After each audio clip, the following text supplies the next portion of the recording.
S ಕೊಪ್ಪಳದಲ್ಲಿ ಮಾಜಿ ಸಚಿವ ಜನಾರ್ದನ ರೆಡ್ಡಿ ಸ್ಫೋಟಕ ಹೇಳಿಕೆ.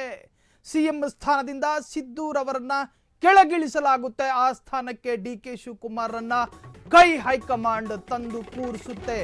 ಇದು ಮಾಜಿ ಸಚಿವ ಜನಾರ್ದನ ರೆಡ್ಡಿಯ ಮತ್ತೊಂದು ಸ್ಫೋಟಕ ಹೇಳಿಕೆ.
ಎಸ್ ಸಿಎಂ ಸಿದ್ದರಾಮಯ್ಯ ಸಿಎಂ ಸ್ಥಾನದಿಂದ ಕೆಳಗಿಳಿಸಿ ಡಿಕೆ ಶಿವಕುಮಾರ್ ಅವರನ್ನ ಸಿಎಂ ಮಾಡ್ತಾರೆ. ಕೈ ಹೈಕಮಾಂಡಿಗೆ ದುಡ್ಡು ಮುಖ್ಯ. ದುಡ್ಡನ್ನ ಯಾರು ಕೊಡ್ತಾರೋ ಅಂತಹ ಕ್ಯಾಂಡಿಡೇಟೇ ಸಿಎಂ ಕುರ್ಚಿಯಲ್ಲಿ ಕೂತ್ಕೊಳ್ಳೋದಕ್ಕೆ ಸಾಧ್ಯ. ಕೈ ಹೈಕಮಾಂಡ್ ಚುನಾವಣೆ ನಂತರ ಸಿಎಂ ಸಿದ್ದರಾಮಯ್ಯರನ್ನ ಕೆಳಗಿಳಿಸ್ತಾರೆ. ಇದು ಮಾಜಿ ಸಚಿವ ಗಾಲಿ ಜನಾರ್ದನ ರೆಡ್ಡಿ ಸ್ಫೋಟಕ ಹೇಳಿಕೆ ಕೊಟ್ಟಿರ್ತಕ್ಕಂತಹದ್ದು. ಕೈ ಹೈಕಮಾಂಡ್ಗೆ ದುಡ್ಡು ಕೊಡುವ ಸಿಎಂ ಬೇಕಾಗಿದ್ದಾರೆ.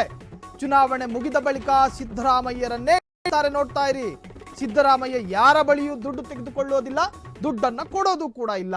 ಇಂತಹ ಸಿಎಂ ಕೈ ಹೈಕಮಾಂಡಿಗೆ ಬೇಡ. ಕೈ ಹೈಕಮಾಂಡ್ಗೆ ಬೇಕಾಗಿರೋದು ದುಡ್ಡು ಕೊಡುವ ಸಿಎಂ. ಯಾರು ಅವರಿಗೆ ವರಮಾನವನ್ನು ಕೊಡ್ತಾರೋ ಅಂತವರನ್ನೇ ಕೂರಿಸ್ತಾರೆ.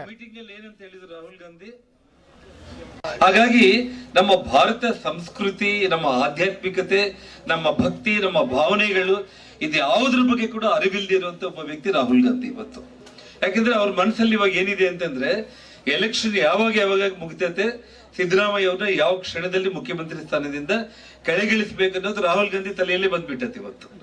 ಯಾಕಂದ್ರೆ ನೀವೆಲ್ಲ ಕೇಳಿದ್ರಿ, ಟಿವಿಗಳಲ್ಲಿ ನೋಡಿದ್ರೆ ತಾವು. ಮೊನ್ನೆ ಮಂಡ್ಯದಲ್ಲಿ ಒಂದು ಮೀಟಿಂಗ್ ಆಯ್ತು. ಆ ಮೀಟಿಂಗ್ ನಲ್ಲಿ ಏನಂತ ಹೇಳಿದ್ರು ರಾಹುಲ್ ಗಾಂಧಿ, ಕರ್ನಾಟಕ ಕಾಂಗ್ರೆಸ್ ಪಕ್ಷದ ಅಧ್ಯಕ್ಷರಾದ ಸಿದ್ದರಾಮಯ್ಯನವರೇ, ಕರ್ನಾಟಕ ರಾಜ್ಯ ಮುಖ್ಯಮಂತ್ರಿಗಳಾದ ಡಿಕೆ ಶಿವಕುಮಾರ್ ಅವರೇ ಅಂತ ಹೇಳಿದ್ರು ಅವರು. ಅಲ್ಲ, ಅವ್ರ ಮನಸ್ಸಲ್ಲಿ ಇರೋದದು. ಯಾಕಂದ್ರೆ ಸಿದ್ದರಾಮಯ್ಯ ಅವ್ರ ಬಗ್ಗೆ ಒಂದು ಮೆಚ್ಕೋಬೇಕಾಗಿದ್ದೇನಂತಂದ್ರೆ ಅವ್ರ ₹1 ತಿನ್ನಲ್ಲ, ₹1 ಕೊಡಲ್ಲ ಯಾರಿಗೂ. ಡಿಕೆ ಶಿವಕುಮಾರ್ಗೆ ದುಡಿಯೋದು ಬಹಳ ಚೆನ್ನಾಗಿ ಗೊತ್ತು ಅವ್ರಿಗೆ. ಹಾಗಾಗಿ ಅವ್ರಿಗೆ ಅಟ್ಲೀಸ್ಟ್ ಕಾಂಗ್ರೆಸ್ ಪಕ್ಷನ ಬದುಕಿಸ್ಕೊಳ್ಳೋದಕ್ಕೆ ಡಿಕೆ ಶಿವಕುಮಾರ್ ಬೇಕು. ಹಾಗಾಗಿ ಯಾವತ್ತು 7ನೇ ತಾರೀಕು ಮೇ ಮುಗಿತತೆ, ಯಾವಾಗ ಸಿದ್ದರಾಮಯ್ಯ ಅವ್ರು ನಿಲ್ಲಿಸ್ಬೇಕು ಅಂತ ಹೇಳಿ ಪಾಪ ರಾಹುಲ್ ಗಾಂಧಿಗೆ ಅದೇ ಚಿಂತೆ ಹತ್ಕೊಂಡ್ಬಿಟ್ಟು ಮಂಡ್ಯದಲ್ಲಿ ಬಹಿರಂಗ ಸಭೆಯಲ್ಲಿ ಸಿದ್ದರಾಮಯ್ಯ ಡಿಕೆ ಶಿವಕುಮಾರ್ ಅವ್ರ ಸಮ್ಮುಖದಲ್ಲೇ ಆ ಮಾತನ್ನ ಹೇಳ್ಬಿಟ್ರು. 10 ವರ್ಷಗಳಿಂದ ಈ ದೇಶವನ್ನ ಲೂಟಿ ಮಾಡಿ ಏನು ಸಮಸ್ಯೆಗಳಲ್ಲಿ ಸಿಲುಗಾಕೊಂಡಿದ್ದಾರೆ ಮೋದಿ ಅವರು ಇವತ್ತು ಒಬ್ಬೊಬ್ಬರನ್ನ ಶ್ರೀಕೃಷ್ಣ ಜನ್ಮಸ್ಥಾನಕ್ಕೆ ಕಳಿಸ್ತಾ ಇದ್ದಾರೆ. ಅವತ್ತು ಪಾಪ ಜನಾರ್ದನ್ ರೆಡ್ಡಿನ ಜೈಲ್ಗೆ ಹಾಕಿದ್ರು. ಅವತ್ತು ಜನಾರ್ದನ್ ರೆಡ್ಡಿನ ಜೈಲ್ಗೆ ಹಾಕೋ ಸಂದರ್ಭದಲ್ಲಿ ಇವ್ರಿಗೆ ಪಾಪ ಗೊತ್ತಾಗ್ಲಿಲ್ಲ. ಅವತ್ತೇನೆಂದ್ರೆ ಜನಾರ್ದನ್ ರೆಡ್ಡಿ ಗಣಿ ಲೂಟಿ ಅಂತೇಳಿ ಇಲ್ಲ ಸಲ್ಲದ ಆರೋಪಗಳೆಲ್ಲ ನನ್ನ ಮೇಲೆ ಮಾಡಿದ್ರು.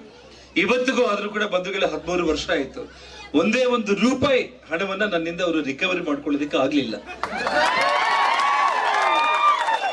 ನಾನು ಬಹಳಷ್ಟು ವಿಷಯಗಳಲ್ಲಿ ಹೇಳ್ತಾ ಇದ್ದೆ.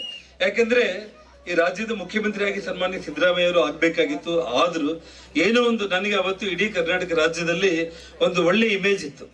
ಇವನ್ನ ಹೊಡೆದ್ರೇನೆ ನಾನು ಸಿಎಂ ಆಗ್ತೀನಿ ಅಂತ ಅವತ್ತು ನನ್ನ ತಲೆ ಮೇಲೆ ಇಲ್ಲಿ ಸಲ್ಲದೆಲ್ಲ ಆರೋಪಗಳೆಲ್ಲ ಹಾಕಿ ಸಿಎಂ ಆದ್ರು. ಇವತ್ತು 2ನೇ ಬಾರಿ ಕೂಡ ಮತ್ತೆ ಸಿಎಂ ಆದ್ರು. ನನ್ನ 4 ವರ್ಷ ಜೈಲಲ್ಲಿ ಇಟ್ಟಾಗ ಕೇಂದ್ರದಲ್ಲಿ ಮನಮೋಹನ್ ಸಿಂಗ್ ಪ್ರಧಾನಮಂತ್ರಿಗಳಾಗಿದ್ರು, ಇವರು ಮುಖ್ಯಮಂತ್ರಿಗಳಾಗಿದ್ರು.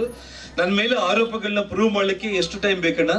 ನಾವೇನ್ ಕೂಗಾಡ್ದೆ ಅದ್ರ ಇವತ್ತು ನಾವು ಪ್ರೀತಿಯಿಂದ ಹೃದಯದಿಂದ ನಮ್ಮೆಲ್ಲ ಅಣ್ಣ ತಮ್ಮಂದ್ರು ಯುವಕರು ಅಕ್ಕ ತಂಗಿರು ನಾವೆಲ್ಲ ಮೋದಿ ಮೋದಿ ಮೋದಿ ಅಂತ ಕೂಗ್ತಾ ಇದ್ರೆ ಪಾಪ ನಮ್ಮ ಕೊಪ್ಪಳ ಜಿಲ್ಲಾ ಮಂತ್ರಿ ಉಸ್ತುವಾರಿ ಮಂತ್ರಿ ಶಿವರಾಜ್ ತಂಗಡಿಗೆಗೆ ಪಾಪ ಅದು ಯಾವ ರೀತಿ ಕಿವಿ ಕೇಳಿಸ್ತಾ ಏನೋ ಗೊತ್ತಿಲ್ಲ ಆಗ್ಲೇ ಮೋದಿ ಮೋದಿ ಅನ್ನೋರು ಕಪ್ಪಾಳಿ ಕೊಡಿದೆ ಅಂತ ಹೇಳಿದ್ದಾರೆ.